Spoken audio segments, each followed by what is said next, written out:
Yeah? May I have a moment, my watcher friend? I'm excited we'll be going to Twin Elms. Nervous, but excited. It's, a matter of, trepidation, maybe.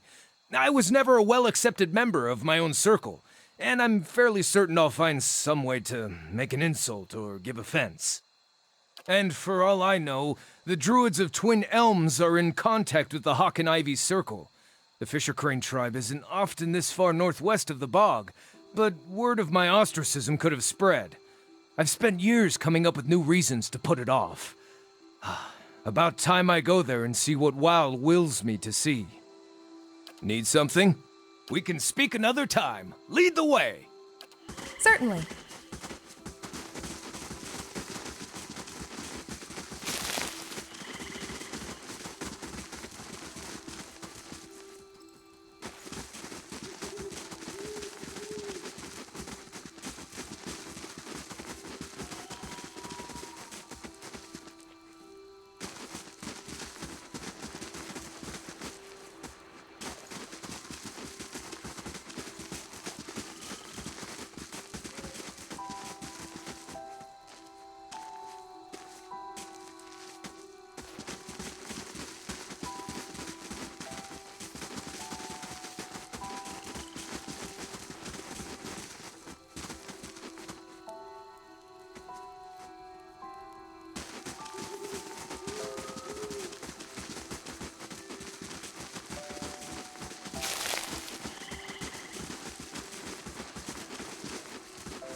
Estremor?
Many blessings, traveler.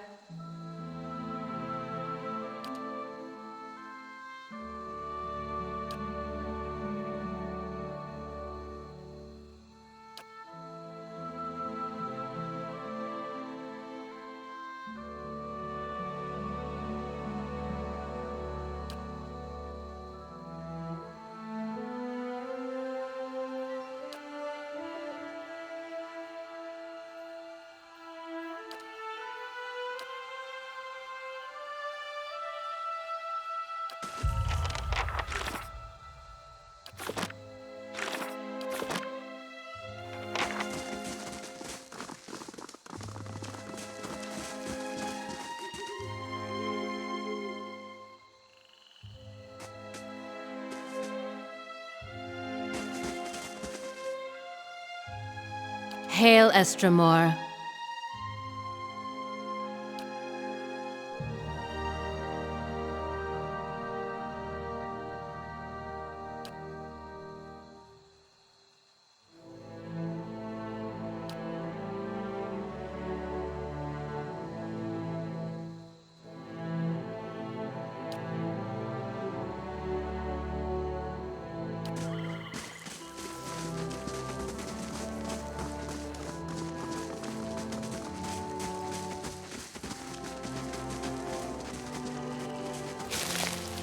Builder's wisdom to you.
You have stayed true to our cause, Inquisitor, when so many others have not.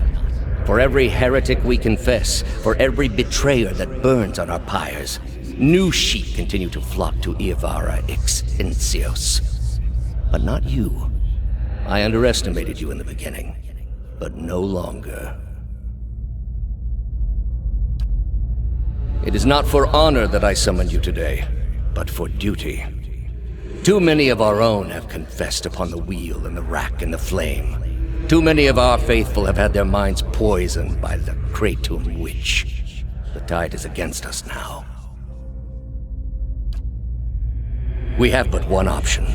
Iavara's following must see her exposed for what she is. She must confess her heresy before my court. Not in Kratom, surely. Their lord has embraced her heathen faith and protects her with his army. But in Oceanus, things would be different. The king of Oceanus is a sinful man.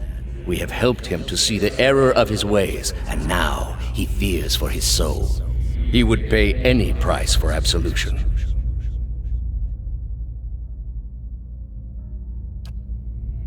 You have already done much for the Inquisition. I wouldn't ask this were there any other choice.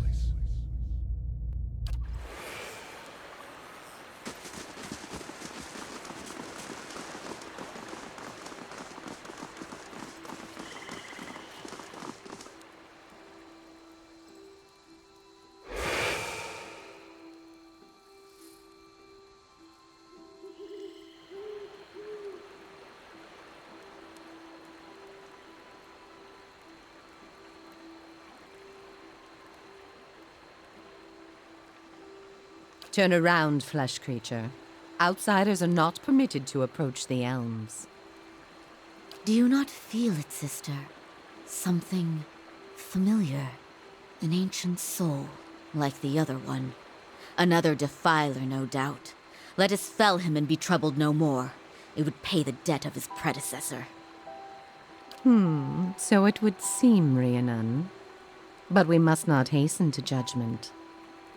I see a different motive here. Different questions in these eyes. What of it, young trespasser? Is it as my sister says? Or are you here to stain this place with foul deeds? There! By his own admission, Sheetha. Really, sister? And you wonder why your leaves begin to fall out before midsummer. Clearly that man did not want to be followed. Whatever the relationship here, I suspect it is anything but cordial. The answer is yes, old one. We crossed paths with Theos not long ago, and we can tell you where he went. But I find it curious that anyone would seek him out. Suspicious, even. If we are to help you find him, we would know why.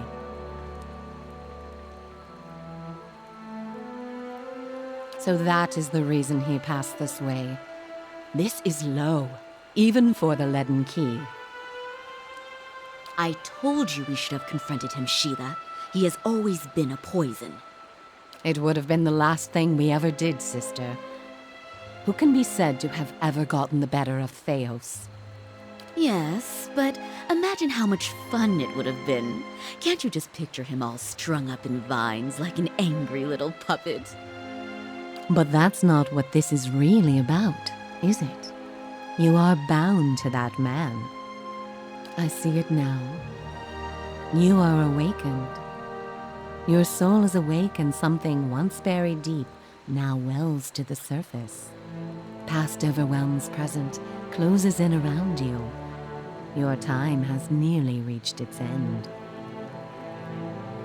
I am sorry to tell you this, but Theos cannot give you what you seek.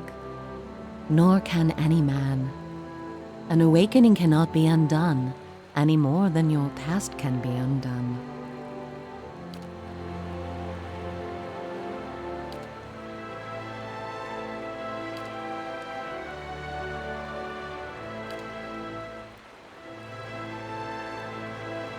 The soul is formless without a past to shape it. Did you truly expect to be able to wipe it away?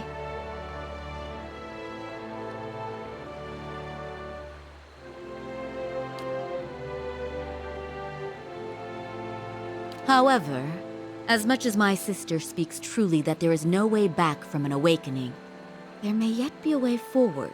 Would you agree, Sheetha? I would. Were the way not so likely to end in death. The man Theos you must already know by now. You are linked by a common past. Something about it lingers within you, festering, unresolved. What it is I cannot see any more than you. And without that knowledge, your doom is certain. But were you to learn the source of this discord, perhaps it could be put to rest. Though it is equally possible it will trouble you as much now as it did then, and merely speed your condition to its end. You might wait for it to come on its own, of course, but when it comes, it will replace your sanity's last breath. Such is the nature of your condition. Or you could learn it from someone who already knows. It is said the gods made his memory perfect, that he may never forget his charge. If he ever knew, he still does. Not that he would tell you, of course. You have followed the right person for the wrong reason, it seems.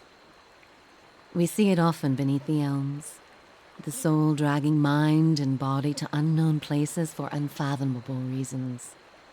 You may have wandered into Theos's path many times, in many lifetimes, without an awakening to show you why. The only thing that's certain is you did not find what you sought. He has gone down beneath the tower to a place older than we, where the people of Engwith once walked. He makes his way to the buried city, Sun and Shadow. May he stay down there and rot with the remains of his people. He may yet. He won't be returning the way he came, that much is certain. He opened a secret path in the tower's base, and saw it destroyed behind him through some vile means. We know of one. On the burial isle, through the court of the penitents, Braeth Yaman. A shortcut, in fact. Don't be cruel, sister. The way my sister speaks of is not for the faint of heart. A great pit at the center of a forgotten court, where faiths were judged in place of crimes. To most, it is simply a gateway to death. With the help of the gods, it can take you where you want to go. The pit is said to have been a means of judgment by the gods. Those cast into it are meant to die.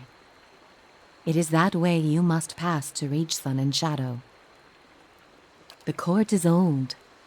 We do not know much for certain, but it would seem only the gods themselves can grant passage. No more than a ruin now. It is older than we, a place for the trial of heretics. We were not here to witness it, but at one time there was a group that refused to acknowledge the gods. Neither the first nor the last, of course, but these were numerous and all put on trial for it. Those who did not repent were cast into the pit and imprisoned below. The fall killed them, of course. The prison was not for people but for their souls, and their sentences were eternal. It is said that many of the condemned repented and were permitted by the gods to ascend from the pit, so long as they pledged their service to one of them. But these are old legends. Behind us is Ter Evron, said to pierce the shroud itself and a place of communion with all gods. If ever there was a time for prayer, you have found it. Not the only way. Just the only one that doesn't end with your body impaled on jagged rocks. I would pray first to those gods you like best. I hope for your sake the feeling is shared. None. Ter Evron is also called the Hall of Stars, and the stars show us the allegiances of the gods. When stars are in conjunction, we know the gods they represent are aligned as well. You should choose a place to pray where you'll be closest to those you want to hear you. If a god stands alone, you should pray to that god. If they band together, you should address them all. Choose your words wisely, for all gods expect proper homage, and none has patience for fools. What do you wish to know? The same way that you are no doubt able to peer into the ether and experience the souls of others. It is something we are born with, some more, some less. A gift common to many creatures of the wilds. You share certain similarities with the man you pursue. For your sake, I pray they are few and of no consequence.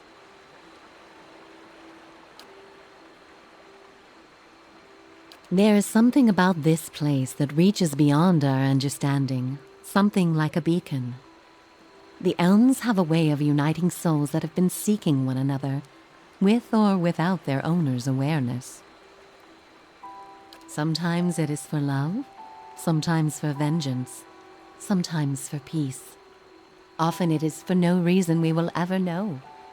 In your case, let us hope it is for peace. Or vengeance. There is little to be said about us, for we are bound here, caretakers and defenders of this place.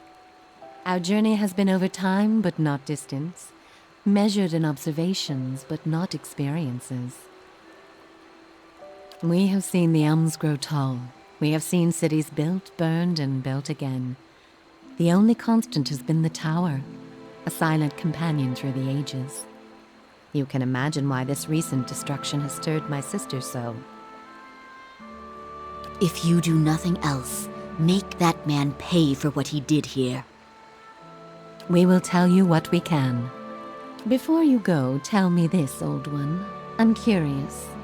If you were to subdue your enemy, what would you do with him? What would give you peace?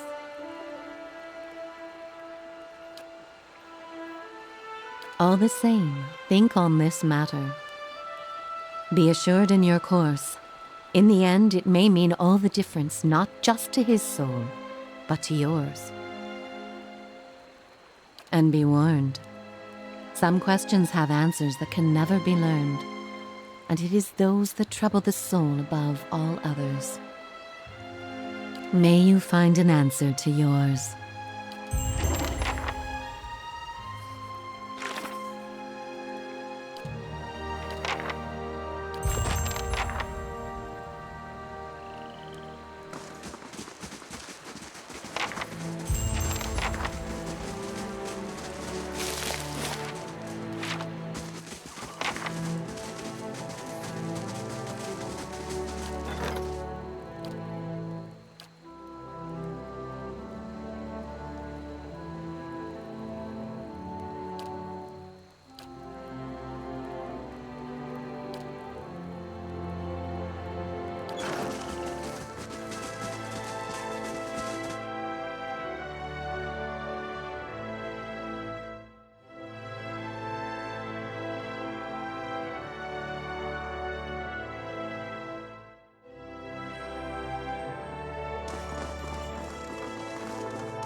I'm here.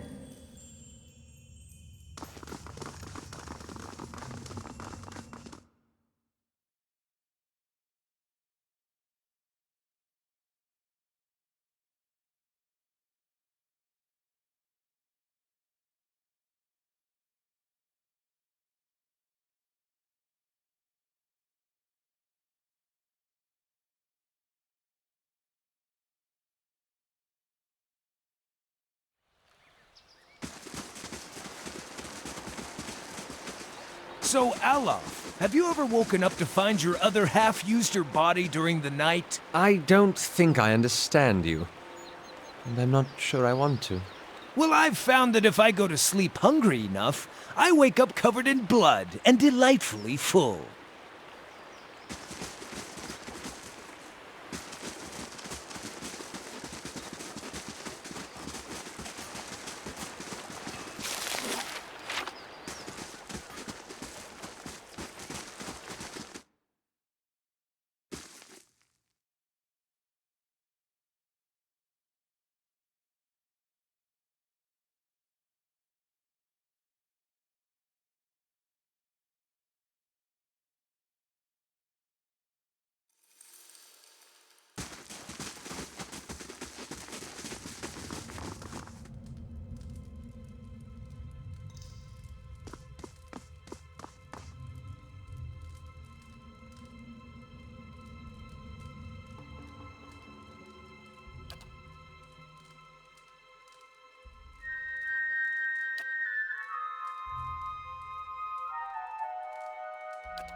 Upon Burial Isle, the two men meet again for the first time, though it was the last thing they did. The many-colored beast rent them both asunder. They were, in death, merged and made whole again. Cute story. Two guys meet in the belly of a soul-eating creature. Maybe someday I'll eat two of the most insipid dear wooden lumberjacks, and they'll spend an eternity discussing beer whilst haunting my colon.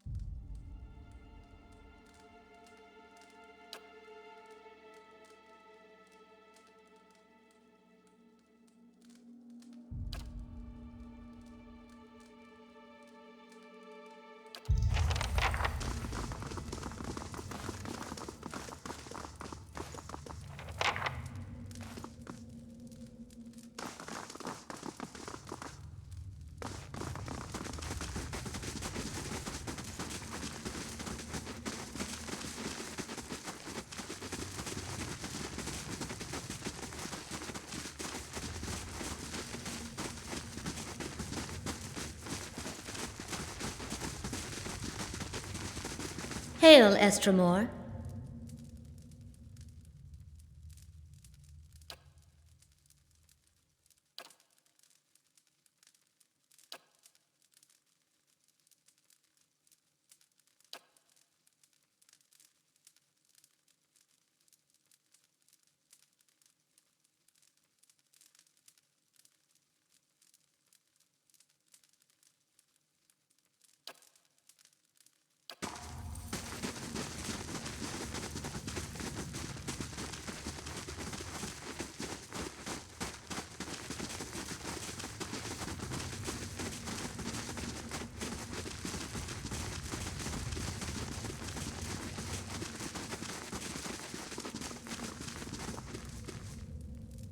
Is not the water sacrificed unto the plant, and the plant sacrificed unto livestock, and livestock unto man? When the lesser soul is sacrificed to strengthen the greater soul, the whole of our family grows stronger. I suppose I get the argument. We all have to kill and eat, constantly for that matter, to live. This sounds like it's talking about the Blood Sands rituals. I wonder how, or even if, this is relevant to me.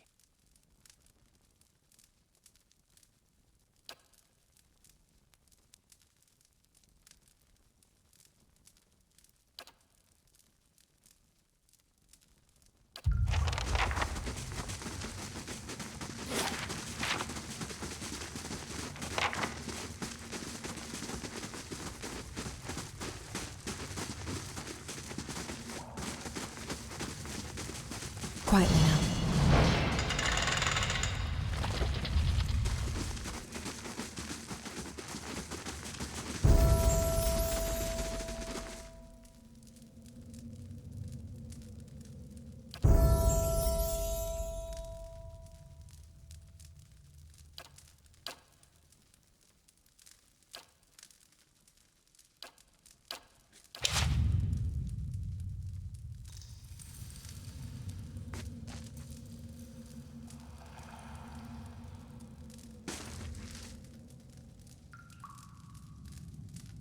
As your blood flows, so shall your essence. Your life's energy shall feed the soil, and your soul's energy shall enrich the community. This is by your own choosing, supplicant?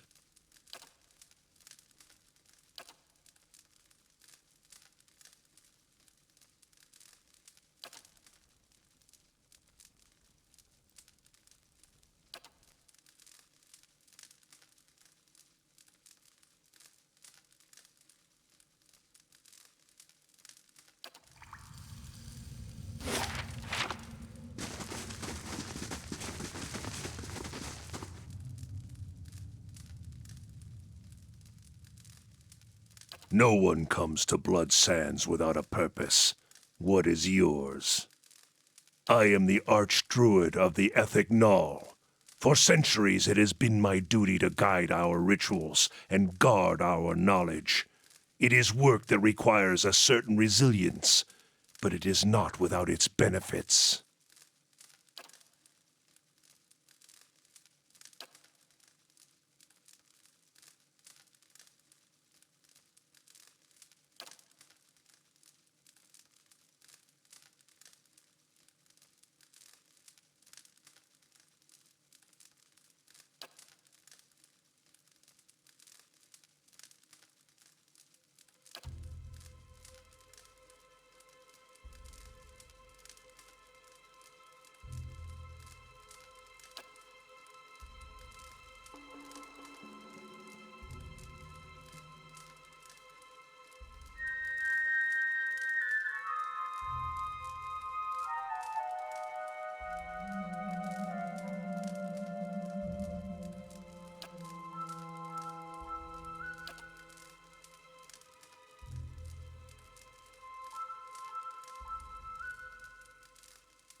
Each generation, the Onumfoth must stand before the autumnal beast in judgment. The wise endure, passing on their strength. The weak are eaten, their souls ripped to pieces and lost for all time, removing such weakness from the cycle. Well, I guess maybe my tribe wasn't entirely wrong about my spirit form being some sort of soul terror. I suppose I was hoping to hear a different answer on the matter, but...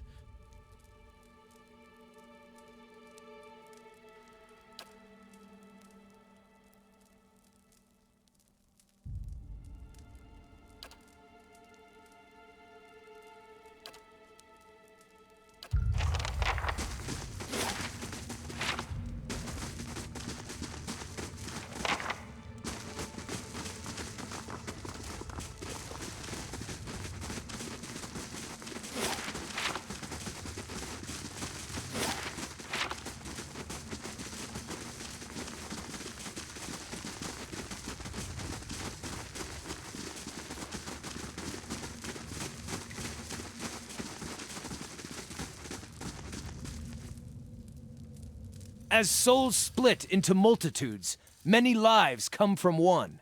The truest of power comes from sacrificing the shard to return its strength to the Mother Stone. The many lives from one sounds familiar. I was taught that sometimes between death and rebirth, a soul splits perfectly in two, creating two viable souls from one. Sounds strange, but it makes sense when you think about how the population has risen in generations. It's kind of a mathematical necessity that some process like this is happening.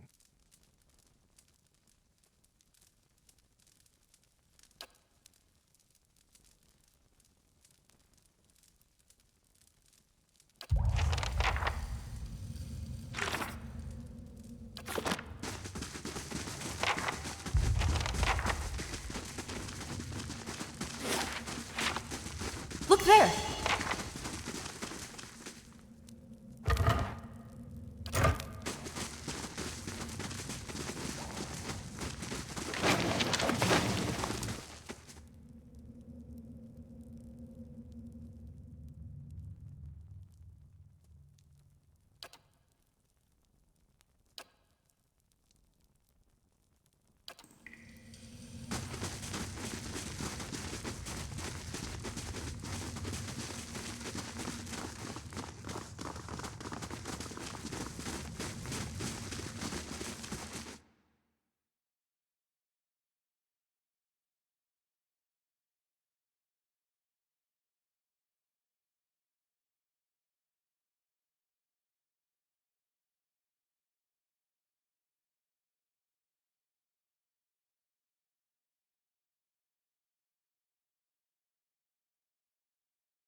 Did you hear that?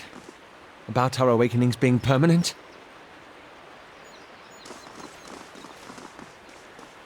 If those Delamgon are right, you and I are stuck with our awakenings. Not quite the news I was hoping for.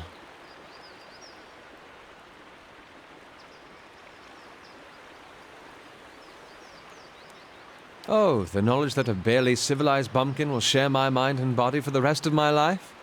That's kind of you to ask. I'd always believed that Iselmere was an ailment I could cure myself of one day.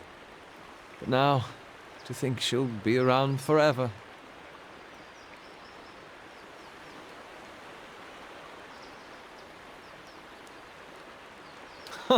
Overstarched tunics, burnt toast, Rawatai sherry, those are not that bad. But having a stranger pop in and out of your head at will, it's unpleasant, I assure you.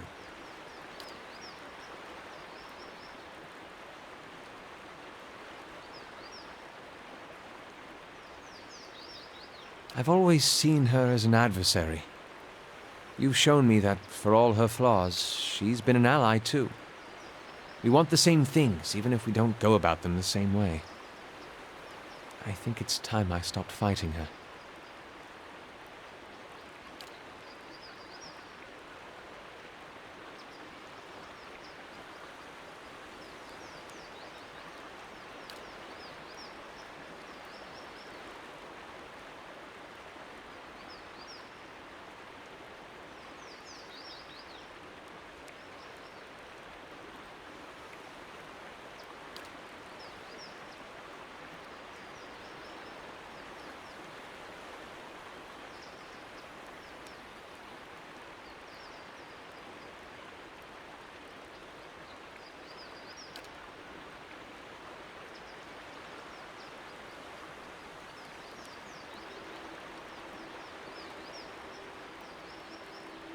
That means a great deal to me. Truly. That reminds me of something else the Delamgon said. About the gods not being real.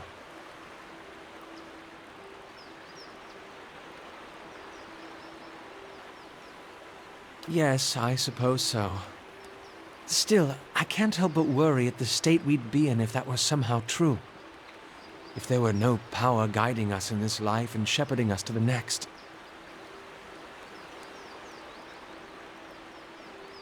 I hope you're right.